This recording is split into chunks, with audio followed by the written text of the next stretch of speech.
the show, we welcome artist and owner of Studio G, Amy Guerrero.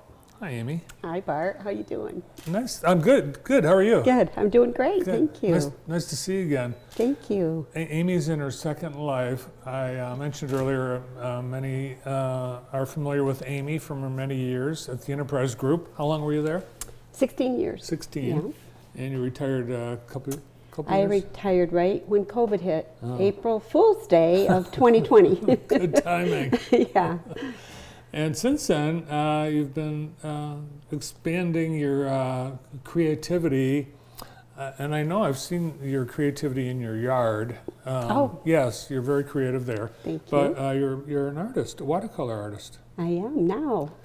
So you didn't before? No, I didn't.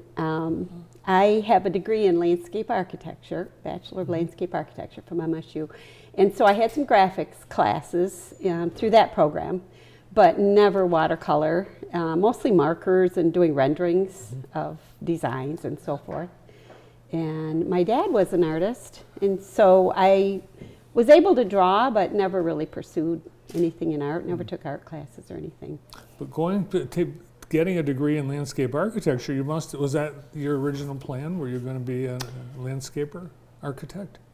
It was my original plan. Yeah. It was. I couldn't decide what I wanted to do with my life, and that seemed like a degree that combined science and math and art. And so I didn't have the drive that a lot of the people did in that program because they had family members that were landscape architects and had this dream of becoming one. So when I graduated, I started at Region 2 Planning Commission and did some recreation planning and used the knowledge that I had through that, and then just kind of never got back to it. Well, you did a great job at the Enterprise Group, and I know they've missed you greatly. Oh, thank you. You did an awesome job keeping and attracting talent and business in our community. So you brought some works that we can take a look at. Yes. First, let's take a look at some photos that you sent along. Now everyone will recognize that iconic bridge at the Cascades. Yes. Now you actually sit there and set an easel up and... I did not. No, that's called plein air painting that you do outside. And that, you saw the Christmas decorations on there. It was a little chilly. My husband loves the Christmas decorations on that bridge, so I thought that would be a great one to paint. So a lot of them are from photographs. And I also belong to a really neat Facebook group called Landscape Reference Photos for Artists.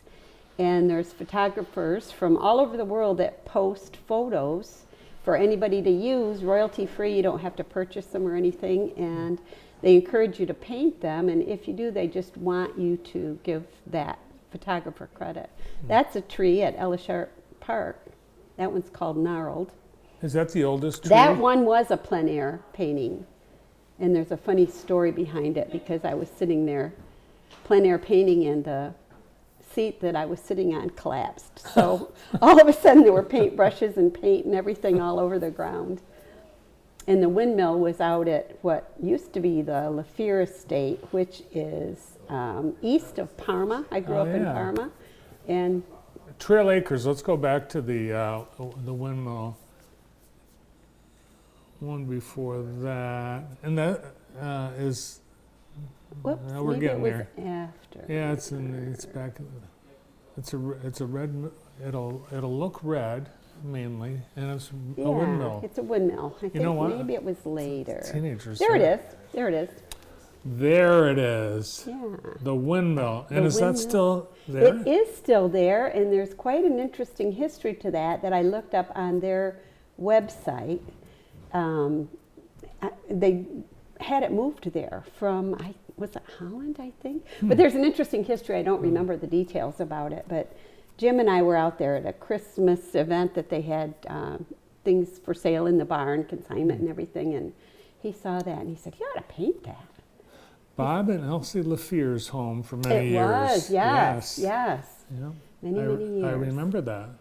And I think the gal that lives there now is Callie, if I'm not mistaken. Mm-hmm. So this one was one of those landscape reference photos, and I believe you're a photographer, so you understand how a photographer will do the composition. So I love using the photos from that Facebook group because I don't have to do so much work on doing the composition because a professional photographer has already done that. Well, I always wondered, because it's a combination of really, I would say, talents where you've got the eye of the photographer and the hand of the Right. artist. You really have to collaborate, but you don't even have to know each other to do that. Exactly. And you can, of course, use their photo for inspiration, but you can make it your own Yeah. artwork. It doesn't have to replicate the photo.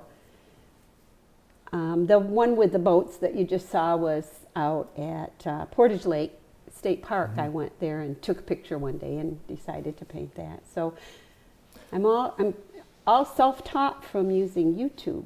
No videos. kidding. Yeah. Wow. Yeah. So when I first retired, the way I got into it, I wasn't really sure, and I hadn't really put much thought in how I was going to reinvent myself after economic development, which I loved with a passion.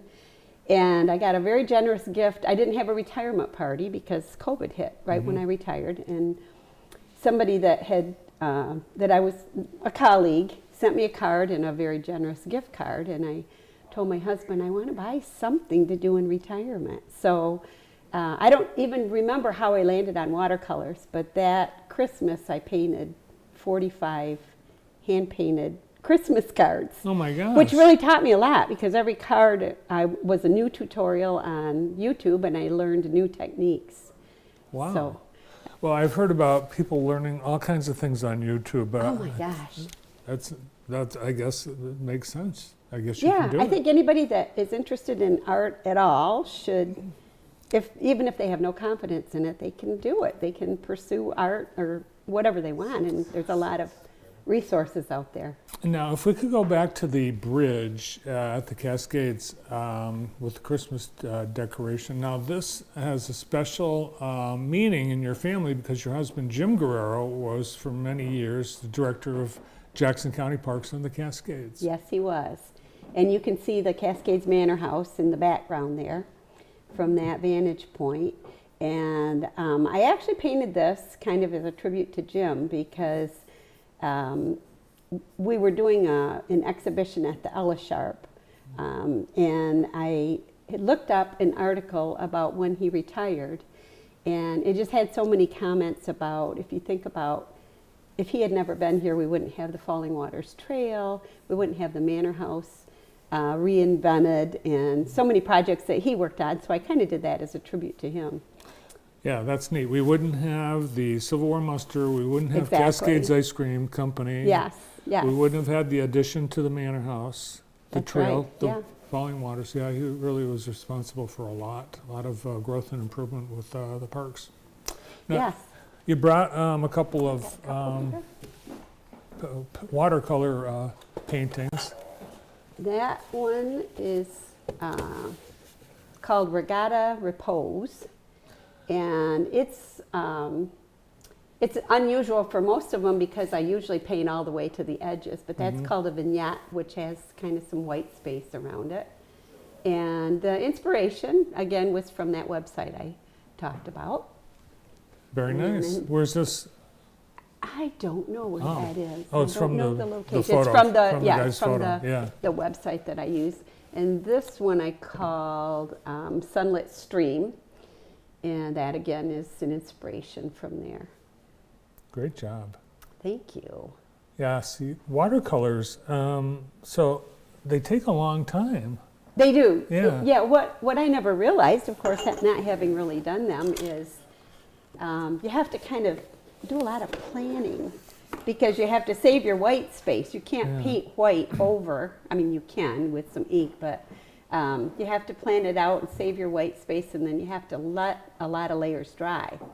So yeah, it's interesting. And I do want to mention too, something that's been really critical for me to evolve from just doing this as a hobby and doing Christmas cards to actually deciding to start Studio G and do a website is the Jackson Civic Art Association. one of my former bosses saw some art that I did when I was early starting and suggested I join the JCAA, and it gives you an opportunity, if you want to, I mean there's no pressure, but you can show your art at the Ella Sharp Museum, you can sell art in the gift shop, you can go to life drawing classes, you can have your art featured at the Myers Gallery at Potter Center. So it really opens up a lot of doors, plus all the friends you meet and things you learn from other artists. Yeah, and they have competitions too. They do. I even got a couple honorable mentions that I was shocked. Now, the people that were the recipients of those 45 hand-painted Christmas cards, did they realize what they were getting? Did they know? Well, I think they could tell that maybe I started watercolor painting and I had a lot to learn. But they loved them because they were handmade. And then I soon learned that you can paint a picture and get prints of it. And so the next year we sent cards. But we have expanded our Christmas card list, so some people may be seeing a familiar painting on there with Christmas decorations this year. It's maybe something they just saw. That might be. Now, your business is, it's virtual, right? It is, yeah. Okay. Yeah, I have a website, StudioGFineArt.com. Awesome. Well, your work's beautiful, so check it out, StudioGFineArt.com. And do you do commissioned paintings? I have had interest from people, and I would definitely do commission paintings, yes. Oh, cool. Yeah. Well, you do beautiful work. I'm Thank very you impressed. so much. I really appreciate you having me on. Thank you. Great to see you, Amy. Thank you. Thank you, Bart. Artist, owner of Studio G, Amy Guerrero. Next on the